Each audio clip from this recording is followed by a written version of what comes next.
은혜 받으실 하나님 말씀은 로마서 12장 11절입니다. 부지런하여 게으르지 말고 열심을 품고 주를 섬기라. 아멘. 연합성가대 찬양 후 당회자님께서 열심을 품고 주를 섬기라 제하의 말씀 증거해 주시겠습니다.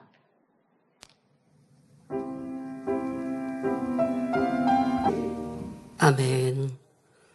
강단 헌화 소개합니다. 헌화자는 1대대 5교구입니다. 저희를 귀한 재단으로 부르시고 참된 진리의 말씀을 통해 생명의 길로 인도해 주신 아버지 하나님께 감사와 영광을 올려드립니다. 저희에게 주신 귀한 말씀과 권능으로 인해 우리의 삶이 각자의 자리에서 빛과 소금으로 본이 되는 삶을 살아갈 수 있음을 고백합니다. 오늘 올려드리는 추수단 장식의 탐스러운 열매들처럼 저희 또한 하나님께서 기뻐 받으시는 풍성한 영의 열매가 되기를 간절히 소망하며 5교구가 마음 모아 강단 헌화를 올려드립니다. 네, 감사합니다. 오늘은 추수감사절을 맞아 이렇게 단을 아름다운 열매 곡식들 또 결실로 이렇게 올려드리고 장식하였습니다. 수고해 주신 여선교를 비롯하여 함께 봉사하신 모든 분들께도 감사드립니다. 우리 한 해 동안 지키시고 보호하신 아버지 하나님께 모든 감사와 영광을 올려드립니다. 1년이 다 간 건 아니지만 약 한 달 더 남았습니다마는 추수감사절을 맞으면 지금까지 지키시고 보호하신 하나님의 은혜에 감사하는 그런 여러분들의 마음이 담겨지면 좋겠습니다. 11월 6일 목요일부터 11월 14일 금요일까지 케냐 콩고 출장 다녀오신 강사 임명 목사님과 출장자들께도 감사드립니다. 잘 다녀오셨고 또 행복한 소식들 있을 텐데요. 또 설교를 통해 매거진을 통해 은혜 받으시면 되겠습니다. 말씀에 들어갑니다.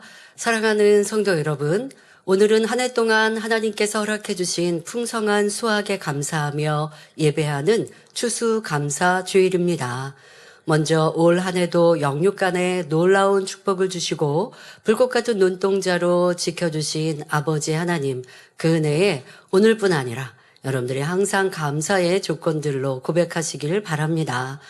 성도님들은 올 한 해를 돌아보며 어떤 감사의 조건들이 있으신가요? 1년 내 질병으로 병원에 가지 않고 약 한 번 먹지 않으며 건강하게 지켜주심에 감사한 분도 많으실 것입니다. 행복한 가정 되게 하시고 천국 소망 중에 깨어 기도하고 충성하며 변화되기 위해 힘쓸 수 있는 믿음과 소망, 사랑 주심도 감사한 일이지요. 무엇보다 교회 행사시마다 큰 은혜 주셔서 행복한 신앙생활 할 수 있음에 감사하는 분도 많으실 것입니다. 저도 특별히 교회 큰 행사들을 뒤돌아보면 좋은 일기 주시고 행복과 은혜 주시고 치료해 주시고 한량없는 크신 사랑으로 물붓듯 부어주셨던 교회의 1년 중 행사를 생각하면 참으로 감사한 마음이고요. 우리 성도님들도 이제 몇 개월이 지난 학예수련회도 아직 그 감동이 마음에 있으시고 또 이제 한 달 전에 있었던 창립의 행복과 기쁨이 마음 안에 있으실 거고요. 이렇게 잊어버리지 말고 차곡차곡 쌓아서 여러분들 신앙 안에 능력과 은혜, 신속한 변화를 이루시길 바랍니다. 그리고 무엇보다 항상 평안했을 때는 더 많은 감사를 누리지 못했던 평안함이 얼마나 복된가라는 생각을 해봅니다. 어려울 때, 힘들 때가 있었기 까닭에 그 어려움과 힘듦을 이기고 믿음으로 승리하고 또 아버지께서 큰 은혜 주셔서 어떤 사고 위험 없이 평안하고 안전하다는 것, 이것 또한 얼마나 큰 축복인가라는 생각을 올 한 해 순간순간 참 많이 했었고요. 그런 감사의 고백, 평안 주심에 감사합니다라는 고백은 몇 년 어간 더 많은 감사가 되어졌습니다마는 올해도 그러한 생각에 감사를 올려드립니다. 이 밖에도 매 순간 삶 속에서 일일이 감사의 조건을 찾는다면 헤아릴 수 없을 만큼 많은 감사의 내용이 있습니다. 여러분 이런 감사하셔야 됩니다. 저는 가끔 기도할 수 있음에 감사합니다. 라는 기도도 올려드립니다. 왜냐하면 기도가 딱 막혀버리면, 여러분 그런 말씀 가끔 하시죠? 기도할 힘이 없어요. 이렇게 하거나 내가 하나님과 큰 죄담이 있거나 염려 근심이 크면요, 기도도 자꾸 육신의 생각 속에서 하게 되고 육신의 생각으로 기도하다 보면 성령의 감동을 입지 못하니까 이렇게 은혜 가운데 술술술술술 기도했던 기도가 안 돼 보세요. 그러니까 영적으로 성령 충만하여 기도가 정말 내가 하는 것이 아닌, 아버지가 이게 무슨 물 붓듯이 은혜 주셔서 나는 입을 수도꼭지 열듯이 열기만 했는데 기도가 찬양이 막 나오는 이런 은혜의 체험 속에 신앙생활 하다가 그런 은혜가 임하지 않으면요, 이거 정말 답답하거든요. 그래서 기도할 수 있음에 감사합니다. 또 저는 이제 설교자로서 설교할 때 감동 주시고 은혜 주셔서 감사합니다. 또 어떤 경우는 목자님의 금식과 기도로 풀어받으신 그 설교의 기본 토대가 있기 때문에 제가 설교를 준비하는 시간이 많이 어렵거나 고생스럽지 않아요. 그것 또한 감사한데, 때로는 이제 우리가 이 90년대에 들었던 말씀, 이런 말씀들, 또 욥기 강해와 같이 구약에 있거나 요즘 현대어가 아닌 표현들이 이것을 여러분들에게 또 이해시키고 또 설명을 하는 데 있어서 풀어주셨던 말씀 안에서 또 제가 기도하고 성령의 감동을 받아서 우리 성도님들이 또 현대를 살아가는 우리에게 더 많은 이해를 갖게 해야 할 때가 있습니다. 왜냐하면 제가 설교본을 또 목자님의 설교를 듣거나 볼 때에 제가 100% 이해가 안 되면 우리 성도님들께 쉽게 설명할 수 없잖아요. 그래서 이게 남녀노소를 생각할 때 이게 내가 어떻게 더 쉽게 설명을 해야 될까라고 제가 원고를 보면 좀 어려울 때도 저도 있습니다. 그럴 때면 이게 어떨 때는 며칠 동안 이걸 궁구할 때가 있어요. 생각해 볼 때가 있어요. 그런데 답이 안 나올 때, 그럴 때 아버지 앞에 그런데 그렇다고 너무 감사하게 며칠씩 설교를 가지고 이게 막혀서 고민한 적은 없습니다. 그냥 하루 정도면 아버지가 답을 주시는데요. 예를 들어 낮에 설교를 준비하면서 이걸 어떻게 설명해야 될까, 어떻게 풀어드려야 될까라고 제가 마음에 두었습니다. 다니엘 철야에 딱 준비 기도할 때 정말 번개가 치듯 딱 깨우침을 주실 때 그러면 너무 행복하죠. 그런 것도 아버지 앞에 참 감사의 기도를 할 때가 많습니다. 여러분들에게는 어떤 감사가 있었는지 올 한 해 돌아보면서 특히 추수감사절 또 한 해를 마무리하고 새해를 맞을 때는 더 많은 감사를 해 보시길 바랍니다. 만민 매거진에서 그런 글을 써서 보내신 분 있었죠. 감사의 조건이 없었는데, 그리고 너무 힘들고 어려웠는데, 그런데 마음 안에 감사하라라고 하는 그러한 마음의 주관을 받고 그리고 감사의 제목들을 내려갔더니 그 큰 어려움들이 해결되어져서 이제 중심의 감사를 할 수 있었노라는 그런 만민 매거진에 그래도 큰 은혜를 받았는데요. 여러분들의 감사의 능력이 되셔서 감사의 조건들을 많이 아르시고 그것이 결국 더 많은 감사를 만들어낼 수 있는 그런 힘이 되기를 바랍니다. 자, 그런데요. 하박국 3장 17절, 18절에는 이런 말씀이 있습니다. 비록 무화과 나무가 무성치 못하며 포도나무에 열매가 없으며 감람나무에 소출이 없으며 밭에 식물이 없으며 우리의 양이 없으며 외양간에 소가 없을지라도, 자, 이거 무슨 말이에요? 내 소유가 없고 지금 내가 수고하고 애쓴 것에 결실이 없을지라도 그래도 나는 여호와를 인하여 즐거워하며 나의 구원의 하나님을 인하여 기뻐하리로다 하는 고백이 나옵니다. 자, 혹여 제가 지금 앞부분에 여러분들의 감사의 조건들을 나열해 보십시오 할 때 혹여 순간 저는요 감사의 조건이 없어요. 육체가 병들었습니다. 경제적으로 심히 어렵습니다. 가족의 화평이 없습니다. 등등등 도리어 감사의 반대, 불평하거나 원망하고 힘들고 어려운 일들의 조건들만 가득한데요 라는 생각이 순간 스쳐가신 분들이 계십니까? 그때 이 말씀을 꼭 붙드시고 또 이러한 상황에 하나님을 기쁘시게 할 수 있는 기회라 여기시면 좋겠습니다.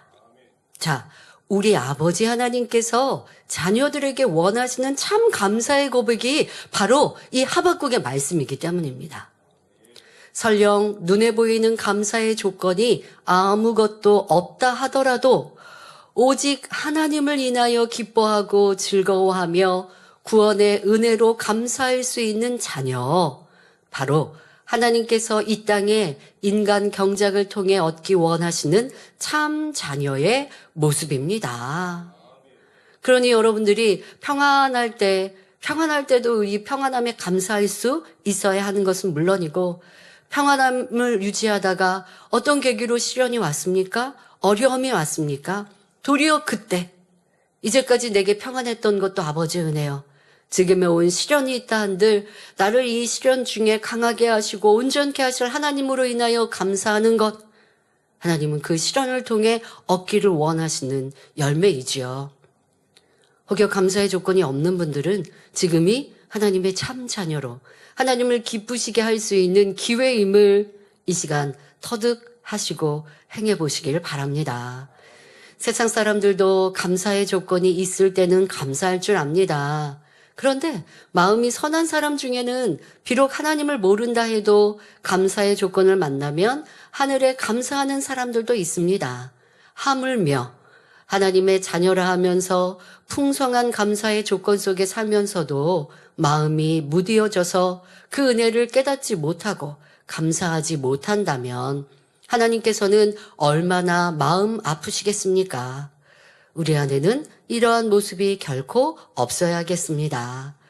그런데 하나님의 마음을 아프시게 하는 것이 또 있습니다. 감사하지 않을 때 하나님 마음은 아프십니다. 그런데 또 하나님이 슬퍼하시는 일이 있습니다. 바로 하나님께서 많은 은혜를 주시고 감사의 조건들을 주시며 그 안에서 너희가 얼마나 열매를 내었는가 내 앞에 보이라 찾으실 때 보여드릴 열매가 없는 경우입니다. 예를 들어 한 해 동안 좋은 날씨와 환경을 주셨음에도 또 하나님께서 씨를 주시고 흙을 주시고 자 이런 환경을 주셨어요. 그런데도 농부가 게을러서 농사에 소홀히 함으로 적은 소출말을 내었다면 이는 전적으로 농부의 책임이지요. 그런데 해년마다 농사를 짓는 농부에게는 아무리 수고하고 애써도 또 하늘의 햇살과 또 내리는 비와 흙을 주시고 씨앗을 주시다 할지라도 농사를 짓다 보면 어려움은 항상 있습니다. 해년마다 여름에는 또 비가 오지 않아서 아니면 봄이든 또 때때로 비가 너무나 적게 와서 농부들은 물을 대기 위해 수고도 해야 할 것이고 또 어떤 경우는 추수 때가 됐는데 비가 갑자기 많이 내려서 또 여름에는 항상 장마가 있지 않습니까? 그 장마 끝에는 이 벼가 비가 많이 내리니까 쓰러지기도 하고 또 그 안에서 잘 관리 못하면 이제 조금 가을이 오면 조금 몇 개월만 지나면 추수의 열매를 맺는데 비가 내린 끝에 관리 못하면 벌레가 생기고 썩기도 한단 말이에요. 그러니까 농부는 항상 수고를 해야 돼요. 하지만 농부의 수고보다 하나님이 주신 이 산천 조목 안에 주신 그 은혜가 또 항상 뒷받침되기에 농부의 수고가 결실로 빛을 낼 수 있는 것입니다. 마찬가지로 하나님께서 우리에게 사명을 맡기셨을 때 사명 감당을 소홀히 하여 한 해를 마무리하는 시점에서 하나님 앞에 내보일 열매가 없다면 이 얼마나 민망하고 죄송스러운 일이겠습니까? 여러분들이 수고하고 애쓰면서 나는 이렇게 애썼는데 아무도 안 알아줘 하시겠습니까? 수고할 수 있는 건강 주심도 하나님의 은혜요. 먼저 주님의 보혈로 구원해 주신 하나님의 은혜, 먼저 우리에게 은혜를 주시고 손 내밀어 주신 하나님 주님의 은혜로 우리는 사명을 사모했고 사명을 감당할 기회를 얻은 겁니다. 그런데 하나님이 먼저 주신 은혜는 생각지 않고 잊어버리고 내가 한 수고에 대해서만 칭찬받고자 하고 내가 한 수고와 애씀에 대해서 인정받지 못한다고 슬퍼한다면 여러분들 그것은 먼저 주신 은혜에 감사하지 않는 하나님께서 마음 아파하실 일입니다. 내가 수고해도 애써도 내가 한 것 없습니다. 무익한 중에 마음이 될 때 우리의 수고가 온전히 상급되어짐을 다시 기억하셔서 이제 우리가 오늘 말씀처럼 부지런하여 게으르지 말고 열심을 품고 주를 섬기는 사람이 되어야 할 것입니다. 그리고 이 말씀을 통해 올 한 해 나는 과연 하나님 앞에 열심을 내어 충성하였는가? 어떠한 열매를 드릴 수 있는지 돌아보시기 바랍니다. 여러분, 교회에 출석하는 것만으로 나는 잘했는데 하시는 경우는 초신자일 경우입니다. 이제 전도되어 초신자, 새신자라면 사실 이 전도한 분 아니면 또 교회 일꾼들이 출석하는 것만으로도 참으로 고맙게 생각하죠. 그러나 이 초신자가 점점 믿음과 신앙을 갖게 되면 내가 전도해 주신 분한테 고마워하게 되고 나를 이렇게 신앙 안에 이끌고 정착할 수 있도록 이끌어 주신 분에게 고마워하지 나 교회 나가줬잖아요. 이런 말 할 수 없죠. 왜? 교회를 나감으로 내가 구원받았고 지옥이 아닌 천국 백성 되었고 또 나를 전도해 주신 분으로 인해 교회 나갔더니 이렇게 영육간에 강건하고 충만해졌는데 그 은혜가 얼마나 커서 이제 내가 교회 나가줬잖아요가 아니라 나를 전도해 주셔서 고맙습니다. 감사합니다로 바뀝니다. 그리고 그 은혜와 믿음이 커지면 내가 나를 구원해 주신 주님을 위해 하나님을 위해 무엇으로 충성할 수 있을까? 라고 하는 사랑의 마음이 생깁니다. 이게 믿음의 성장과 함께 가는 거예요. 참 구원의 기쁨이 있고 또 믿음이 성장하여 천국 소망이 있으면 이제 교회만 나가는 게 아니라 주를 위해 나는 어떻게 살 것인가, 무엇을 드릴 것인가 라고 하는 충성하는 사람이 되어지는 것이고 그러니 사명을 사모하게 되고 그렇게 사명을 감당하면서 이 땅에서도 영육간의 축복을 받고 하늘의 상급을 쌓게 되는 것이지요. 여러분들 대부분이 그렇게 지금까지 달려오셨을 것이고 사명을 받아 오셨을 터인데 그 사명을 이제는 어떠한 열매로 드릴 수 있는지 오늘 말씀을 통해 점검하시고 부족했던 것들은 회개하고 채워가시기를 바랍니다. 이 말씀이 생명과 능력이 되어 장차 다시 오실 주님으로부터 잘하였다 칭찬받는 여러분 모두가 되시기를 주님의 이름으로 축원합니다. 사랑하는 성도 여러분, 잠언 6장 6절에는 게으른 자여 개미에게로 가서 그 하는 것을 보고 지혜를 얻으라 말씀하십니다. 자, 창조주 하나님께서 하나님의 형상으로 귀 빚으신 우리 사람에게 근데 그 사람에게 중에 게으른 사람에게 저 미물인 개미 어떤 이 밀림의 왕자인 사자에게 가서 배우라는 것도 아니시고 저 조그만 보일까 말까한 이 미물 곤충인 개미에게 가서 배우라 하나님 말씀하세요. 이런 말씀 무시하면 안 돼요.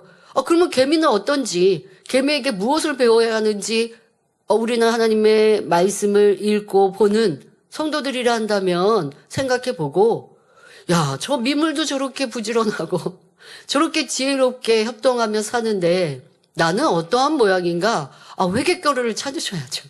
자, 그래서 우리가 게으름을 버리고 부지런한 자가 되어서 하나님 앞에 충성해야 하기 때문에 개미에 대해서 잠시 살펴보겠습니다.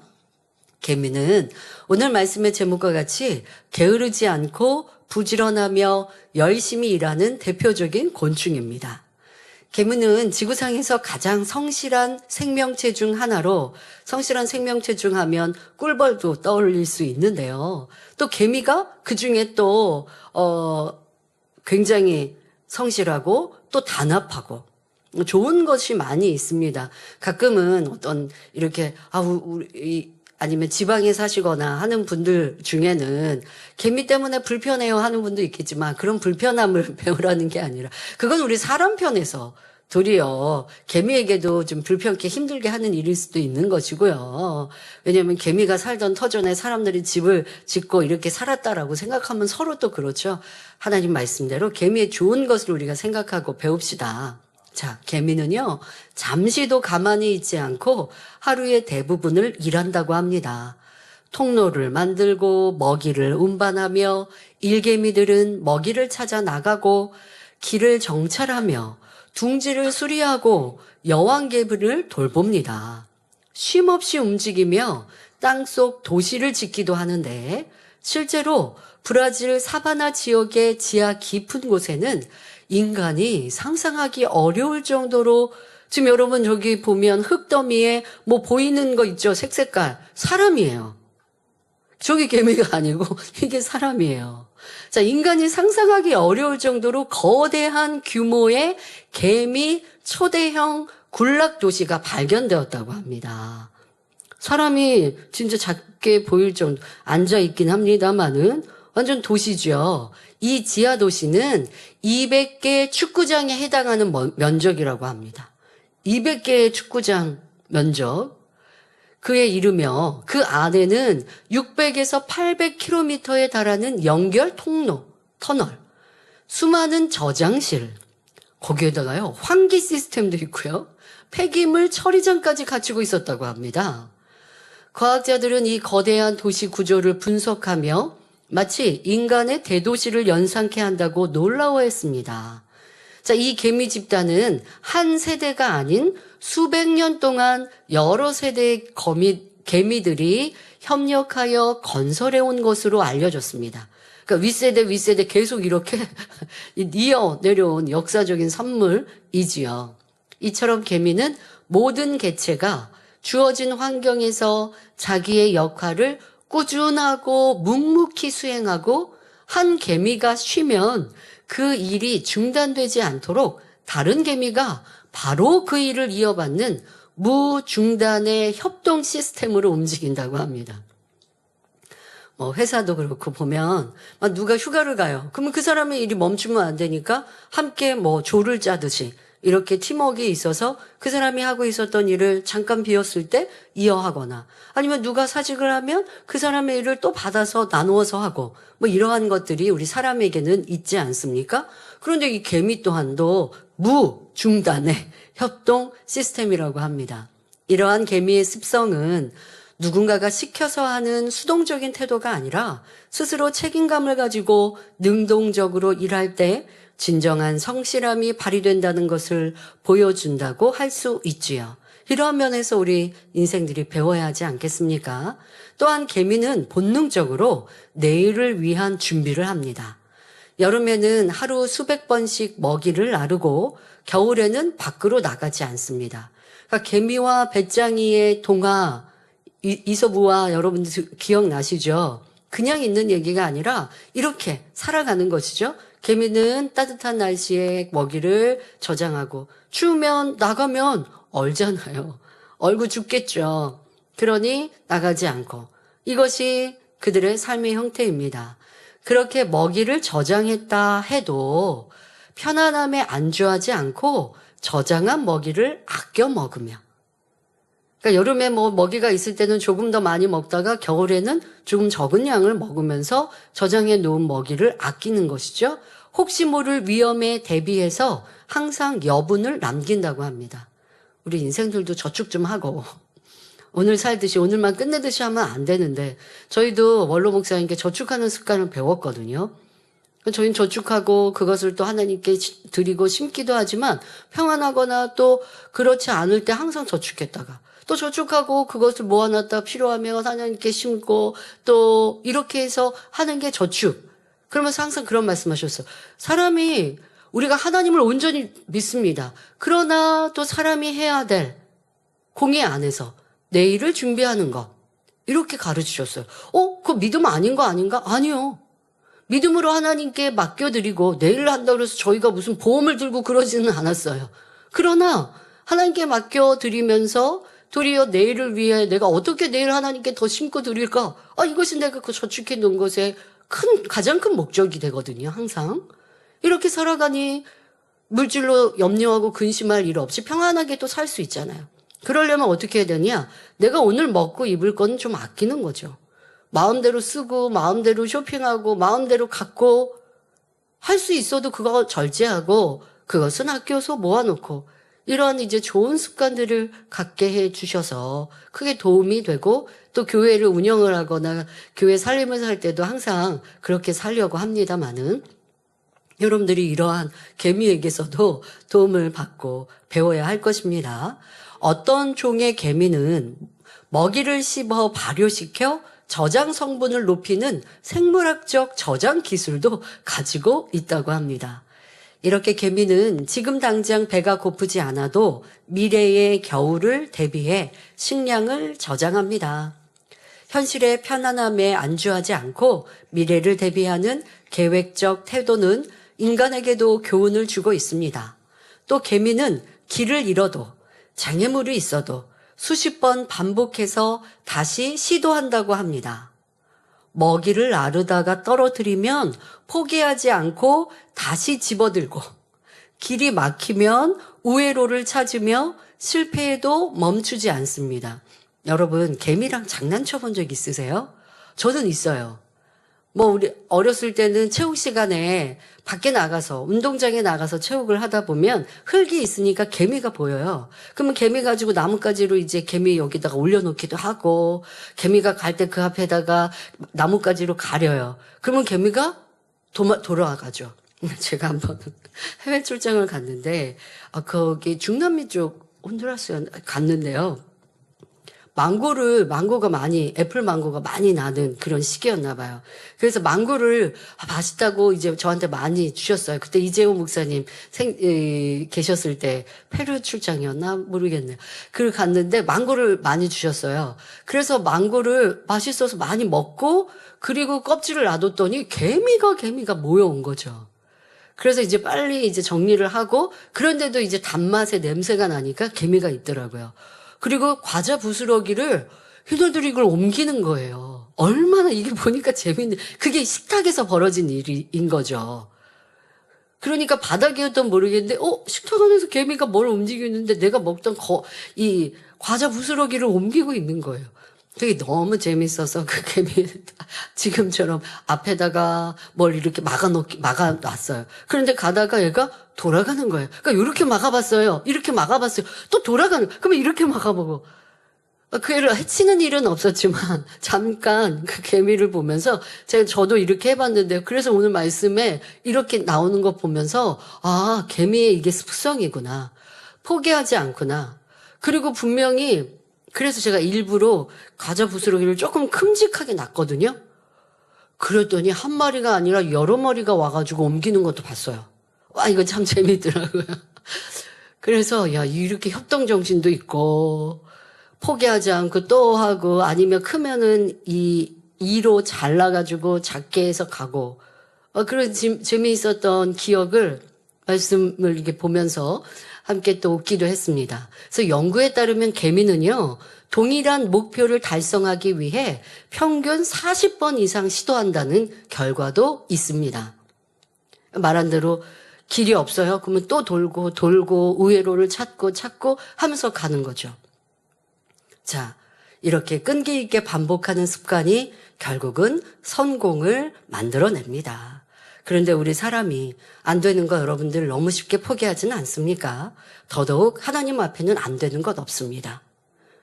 내가 기도하고 더 노력하고 아버지 앞에 간구하고 또 길을 찾고 지혜를 주세요 간구하면 아니 될 것도 될 것이고, 또 그러나 욕심부려서 저 높은 것을 한 번에 뛰어 올라가려면 안 되는 거고요. 차근차근 천천히여도 여러분들이 반복적으로 하다 보면 되어지는데, 얼마나 우리는 이렇게 노력했는지 개미를 통해 배워 갑시다. 그런데 만물의 영장이라고 하는 사람 중에는 이런 미물보다 못하다 할 만큼 게으르고 책임을 다하지 않는 사람들도 있습니다. 악하고 게으름으로 인해, 하나님은요 게으른 것을 또 악하다 말씀하시기도 하는데 이에 대해서 자세히는 설명 못합니다마는, 악하고 게으름으로 인해 주어진 삶 속에서 자신의 역할을 감당하지 못함은 물론이고 아무런 목표도 없이 살아가는 사람들이 있습니다. 이런 사람들의 공통점은 불평과 원망으로 자기의 삶을 망칩니다. 남과 비교하며 부러워만 하지 다른 사람의 수고와 노력은 배우지 않습니다. 그러니 항상 어렵고 힘들고 발전이 없지요. 그러면서 노력하지 않는 자신을 핑계만 댑니다. 나는 이래서 저래서 좋은 부모, 환경 못 만나서 할 수 없어. 성공 못해. 나 해봤자 안 돼. 해봤는데 안 돼. 이 개미처럼 그렇게 노력했냐고요. 저 사람 성공하는 사람이 그 뒤에는 얼마나 피땀이 있는 것인데 그건 알지 못하고 저 사람은 좋은 환경에서 이렇게 말하고 있다면 그것은 너무 모르는 거지요. 내 삶을 망칠 수밖에 없습니다.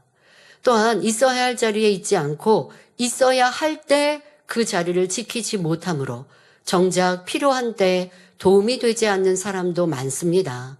여러분은 가족관계에서, 직장, 일터에서, 사람 사이에서 얼마나 자기의 자리와 도리를 지키며 구성원들에게 필요한 사람이 되어 있는지 생각해 보시기 바랍니다.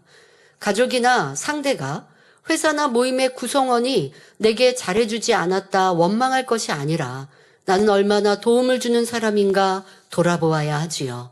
무엇보다 여러분은 주님 안에서 부지런하여 게으르지 않고 자신의 역할을 감당하며 자기의 자리를 지킴으로 열심히 주를 섬겼다고 고백할 수 있으십니까? 이 시간은 우리가 부지런하여 게으르지 말고 열심을 품고 주를 섬기는 자가 되기 위해서 점검해야 할 것에 대해 말씀드리겠습니다.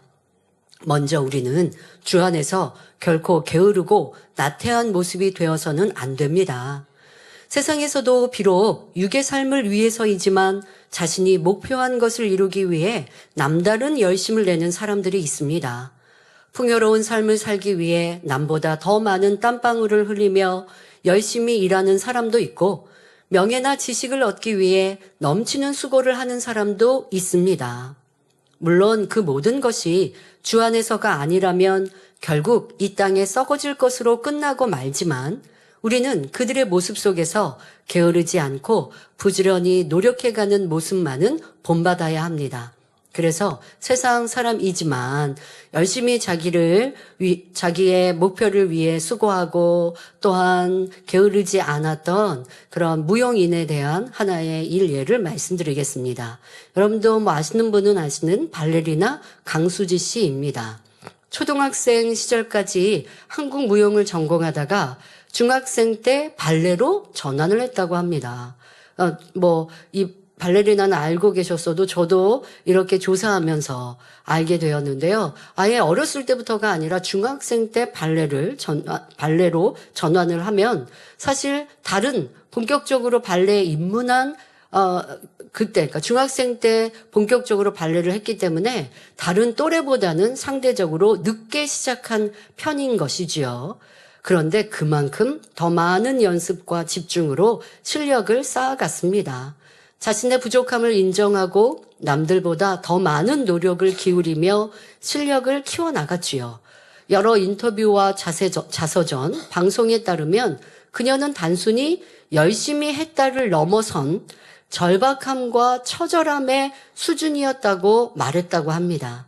그러니까 저는 그냥 열심히 했습니다 아니고 난 이거 안 하면 안 돼. 나 이거 안 하면 갈 데 없어. 세상 표현으로 하면 절박하고 처절하다라는 표현이 그리하지 않습니까?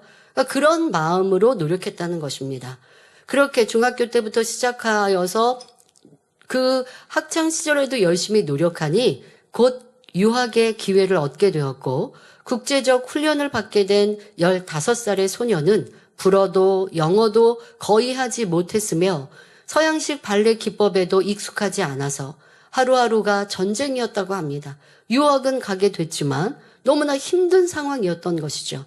말이 통하지 않으니 몸으로 부딪힐 수밖에 없었고 하루도 제대로 쉬어본 적이 없었으며 특히 발레 연습은 기숙사 생활을 하면서 남들보다 2배 이상의 연습을 했다고 알려져 있습니다. 하루도 빠짐없이 수업 후 야간 개인 훈련, 새벽 연습을 계속 이어갔으며 다른 학생들이 쉬는 점심시간에도 거울 앞에서 자신의 동작을 점검하며 연습했습니다. 유학 초기에는 실력이 뒤처진다는 생각에 밤마다 울며 연습실을 빌려 혼자 연습했고 거울 앞에서 하루에 수십 번씩 같은 동작을 반복하며 발끝 각도, 무게중심, 표정, 시선 처리까지 점검하며 실패한 동작은 공책에 적어두고 다음날 반드시 다시 시도했다고 합니다. 또한 감정 표현이 중요하다고 생각하여 음악의 감정선에 맞춰 연기 연습을 따로 했습니다. 그녀는 한 시즌에 200켤레 이상의 토수주가 닿을 정도로 닳아 없어질 정도로 하루 19시간씩 연습했고 그렇게 연습량을 채워가니 발의 부상과 피로 골절, 발톱이 빠지는 일은 예사였으나 발에 피가 나면 테이프를 감고 다시 연습하고 통증이 심하면 얼음을 대고 재연습을 했다고 합니다. 연습하다가 발가락 뼈가 부러졌음에도 진통제를 먹고 발을 붕대로 감아 연습했다고 전해지지요. 이렇게 그녀의 지금 보고 계십니다마는 발사진은 지금도 그녀의 열심과 수고, 게으르지 않고 노력했던 것들을 상징적으로 표현해 주고 있습니다. 심지어 한 인터뷰에서 그녀는 아침에 일어났는데 몸이 안 아프면 어제 제대로 연습하지 않은 것 같았다고 할 정도로 끊임없는 자기 극복으로 결국 세계적인 발레리나로서 인정받게 되었지요. 그렇게 노력한 결과 유학 1년 만에 로잔 국제 콩쿠르 1985년에 1등상을 받았고 이후 세계에서 인정받는 독일 슈투트가르트 발레단에 입단하여 동양인 최초로 유럽 정상무용단의 수석 무용수가 되었습니다. 이후 1999년 무용계의 아카데미상이라 불리는 부누아 브라당스 최우수 여성 무용상을 수상하였고 2007년에는 아시아인 최초로 독일에서 궁중무용가로 선정되어 공로 훈장까지 받게 되었다고 합니다. 자기의 목표를 이루기 위해 성공하기 위해서 게으르지 않고 최선을 다하니 그 소망을 멋지게 이루어 사람들의 귀감이 된 것입니다. 하나님의 자녀인 우리는 영원한 천국을 알고 또한 주 안에서의 모든 수고와 노력이 장차 천국에서 상급으로 주어지는 것을 밝히 압니다. 그렇다면 세상 사람과 비교할 수 없는 영광과 상급을 주신다는 걸 믿는다면 우리도 게으르지 않고 주어진 사명에 열심을 내어야 합니다. 변화되기 위해서도 게으르지 말고 쉬지 않고 간절히 부르짖어 기도해야 합니다. 여러분 기도했는데 변화가 안 되고 더디어야 하시겠습니까? 변화가 안 되고 더디면 더 간절히 기도하셔야죠. 금요철야에 말씀하신 대로 우리 인생들은 이 땅 일하늘로 내려온 우리 인생들은 땀을 흘리고 수고해야 그 소산과 결실을 맺는 것이요. 이것은 영적으로도 동일한 것입니다. 하나님 앞에는 수고하고 애썼는데 하나님이 그것을 그냥 두지 않으십니다. 공평하신 하나님은 우리의 수고와 노력에 대하여 분명 결실하게 하십니다. 그런데 때로는 내 마음밭이 좋지 않아서 그러니까 더 노력해야죠. 더 간절히 기도해야죠. 그런데 부르짖어 간절히 기도하지 않고 기도한다고 다니엘처럼 하지만 그냥 소곤소곤 기운 없고 힘없을 때는 그냥 하고 피곤할 때는 그냥 피곤함에 겨우 내가 졸음을 물리치고 중언번하고 있다 한다면 어찌 변화되겠고 어찌 능력 받겠습니까? 하나님이 능력 안 주시고 저 사람에게는 은혜 주시고 능력 주시고 권능 주시는데 나한테는 안 주셨다? 결코 그렇지 않습니다. 공평하신 하나님, 그 능력 권능을 받기 위해 사람으로 감당하기 어려운 시련과 어려움을 겪었기 때문에 능력 권능을 받아내린 것인데 나도 권능 받기 원해요 하고서는 나는 희생하고 양보하고 베풀고 죽어지지 않으면서 그러면서 나는 못 받았는데요 하시겠습니까? 여러분들의 수고와 노력이 없고 게으르고 나태하고 먹고 입고 갖고 누리고 육으로 쉬고 나를 드러내고 인정받기를 원하고 이런 마음으로 가득하니 하나님은 귀히 사용하실 수 없는 것이지. 내가 나를 저 복종시켜 나아간 만큼 부르짖어 기도한 만큼 아버지 하나님은 분명 갚아주십니다. 충성함에 있어서도 오직 하늘의 상급을 믿기에 힘써 달려갈 수 있어야 하겠습니다. 두 번째는 하나님께서는 우리가 아무리 은밀한 중에 행하는 것이라도 모든 것을 다 보고 계신다는 것을 잊지 말아야 한다는 것입니다. 자, 첫 번째는 게으르지 않고 부지런하여야 한다는 것. 두 번째는 하나님은 다 모든 것을 보고 알고 계신다는 것입니다. 하나님은 우리가 하나님을 얼마나 사랑하고 얼마나 열심으로 충성하는지 또한 얼마나 믿음으로 행하는지를 다 아십니다. 그러므로 이러한 하나님 앞에 인정받고 잘했다 칭찬받기 위해서는 변함없는 모습으로 나아가야 합니다. 아버지 하나님을 사랑하고 천국에 대한 소망과 믿음이 있기에 언제 어디서나 누가 보나 보지 않으나 열심을 품고 주를 섬길 수 있는 진실한 마음과 행함이어야 합니다. 하나님은 일거수일투족 다 보고 계신다. 나의 수고와 노력도 다 알고 계신다라는 것을 기억한다는 것은 믿음입니다. 하늘나라 소망입니다. 믿음이 있기 때문에 하나님은 나의 모든 것 다 알고 계시지, 다 기록해 놓으셨고 다 상급으로 갚아주시지, 이거 믿음이에요. 근데 그 믿음 없이 일하면 하다 보면 힘들고요. 사람에게 인정받고 싶고요. 인정받고 칭찬받지 않으면 또 지쳐버리고요. 그러다가 변개하게 되는 것입니다. 자, 이렇게 안타깝게도 믿는 사람 중에 많은 사람이 처음에는 뜨거움과 열심을 가지고 시작했다가 시간이 지나면서 처음에 가졌던 그 뜨거움과 열심이 식어지는 경우를 봅니다. 뜨거울 때는 하나님 앞에 기도하기를 힘쓰고 열심히 금식도 하며 말씀대로 살기 위해 힘쓰던 사람들이 점차 그 모습을 잃어가는 것입니다. 그러다 보면 사명 감당 또한 소홀히 하여 형식적인 사명 감당에 그치게 되고 따라서 열매 또한 낼 수가 없지요. 그러나 하나님께서 원하시는 모습은 처음에 가졌던 그 열심과 뜨거움이 식지 않고 오히려 점점 더 뜨거워지는 것입니다. 신앙생활을 해감에 따라 믿음이 성장한다면 당연히 이전보다 더 수고하고 애써야 하지 않겠습니까? 그래서 하나님께서 여러분에게 각자의 믿음의 분량 따라 열매를 요구하십니다. 가령 하나님께서는 믿음의 1단계에 있는 사람에게 믿음의 3단계의 열매를 요구하지는 않으십니다. 적게 준 사람에게는 적게, 많이 준 사람에게는 많이 찾으시는 것입니다. 다시 말해 더 큰 믿음을 가진 만큼 당연히 더 큰 열매를 내라고 하시는 것이지요. 그러므로 만약 믿음의 3단계에 있는 사람이 믿음의 1단계 분량의 열매만을 내었다면 이 역시 하나님의 기쁨이 될 수가 없습니다. 그러니 여러분들 꼭 믿음의 분량뿐 아니라 나의 직분도 생각해 보세요. 내가 집사였는데 이제 권사가 됐고, 내가 집사였는데 장로가 되었고 라고 한다면 이 또한도 여러분들이 믿음의 분량은 여러분들이 눈에 보이지 않고 하잖아요. 그러나 스스로가 나를 체크해 봐야 할 것이고, 또한 여러분들이 눈에 보여지는 이 직분, 또 사명의 크기, 이것에 따라 분명 하나님은 더 많이 요구하신다는 것입니다.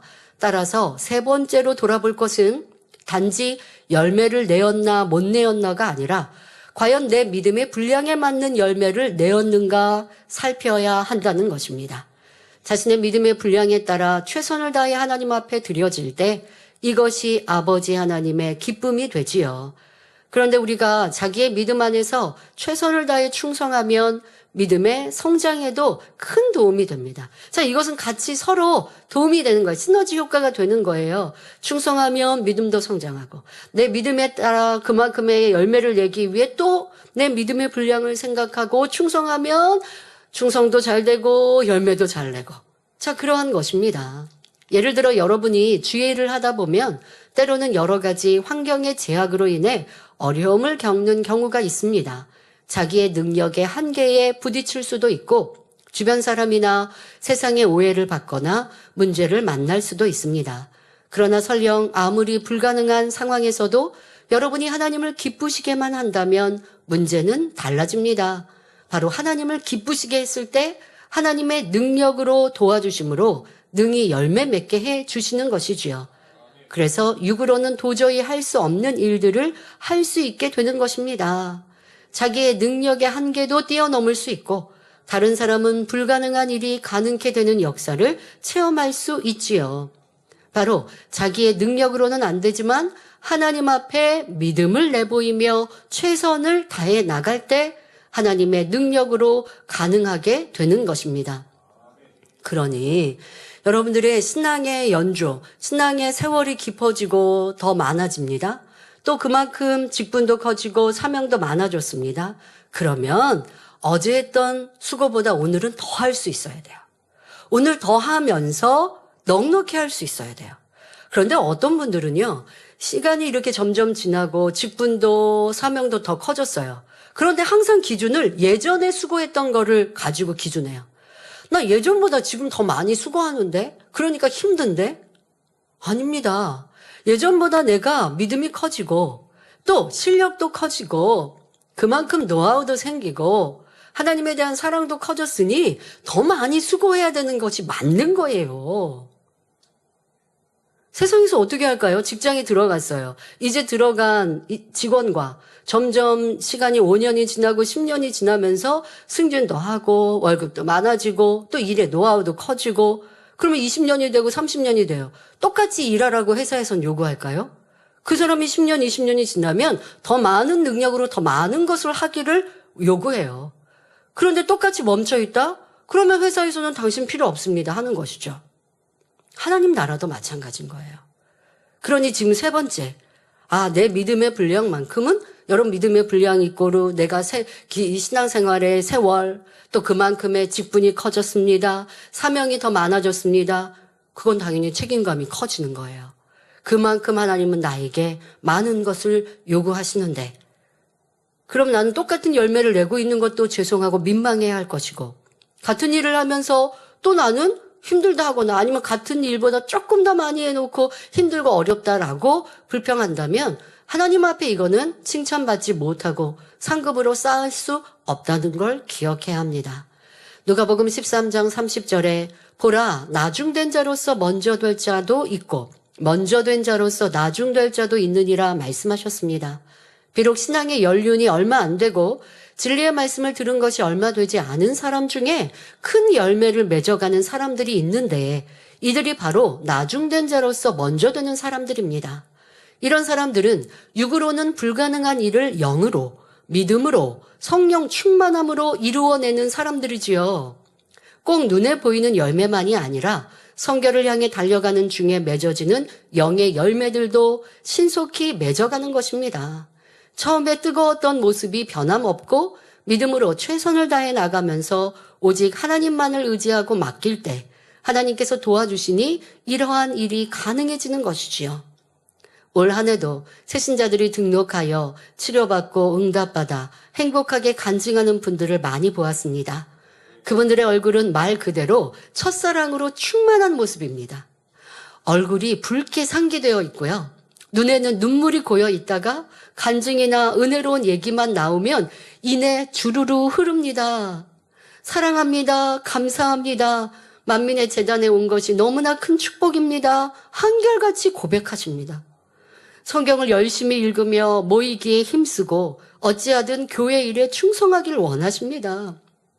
이런 모습과 고백을 들으면 저도 저절로 미소가 지어지며 하나님께 감사의 고백이 나오지요. 여러분은 어떠하십니까?